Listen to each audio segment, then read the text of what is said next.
All right, it looks like Michael Jackson's oldest son is following in his late father's footsteps in show business.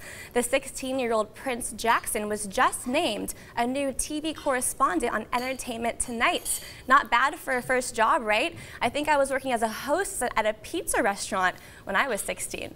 Prince made his ET debut on Monday night, interviewing James Franco and Zach Braff about their new film, Oz the Great and Powerful. What you're seeing here right now is him getting some tips and interviewing the pros.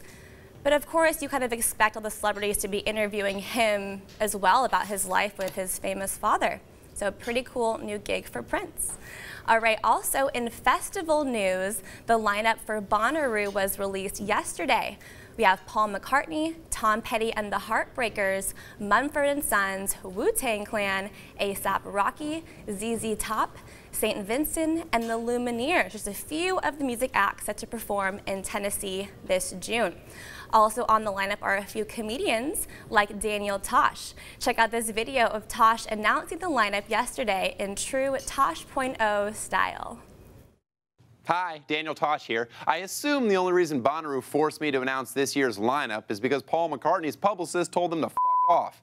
If you don't know what Bonnaroo is, it's all about hanging out, listening to tunes, and on your parents' dime in the backwoods of Tennessee. If it weren't for Bonnaroo, Tennessee would have been voted out of America years ago. I'll be there, but in a climate-controlled misting tent that none of you will have access to.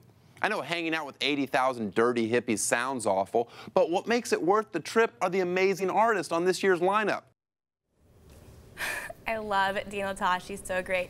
So for those of you who don't know, Bonnaroo is a 4-day festival taking place in Tennessee, June 13th through 16th. You can get all the details online at Bonnaroo.com. So the lineup is pretty similar to Coachella, but has a few standouts, of course, like Paul McCartney and Tom Petty. Great lineup for Bonnaroo. All right, the legendary music producer Clive Davis released a very controversial memoir yesterday. The book is titled The Soundtrack of My Life, and it chronicles his career working with top artists from Whitney Houston to Bruce Springsteen and Bob Dylan. In the memoir, Davis opens up about his bisexuality, talking about many same-sex relationships in his past. Here's a video of Davis on The Katie Show yesterday opening up about his bisexuality. I was only turning to bisexuality after my second marriage failed, so that it was not an issue through my life. Neither of my marriages were affected. I was totally attracted to women. When the marriage failed in the mid-'80s, I opened myself up to the possibility that I could have a relationship with a man, as well as the two that I had with a woman. Very cool. There's Clive Davis right there talking about his bisexuality that he opened up about in his new memoir on The Katie Show. But what everyone is talking about today is what Davis said about Kelly Clarkson. The American Idol winner worked with Davis, and she is now claiming that what he printed about her isn't true. She wrote a blog on her website yesterday outlining all of her concerns. The drama apparently is about her rock-driven album back in '07 called My December. Let's just say they had many creative differences about that album. All right, moving on. Yesterday, we gave you the first look at Kate Middleton's royal baby bump, and today we're getting a glimpse of baby Kimye, basically royalty here in the great United States.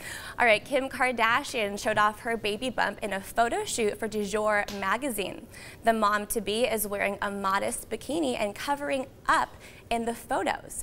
Earlier this year, we learned that Kim and Kanye are refusing to sell photos of their newborn baby to the tabloids, at least for now.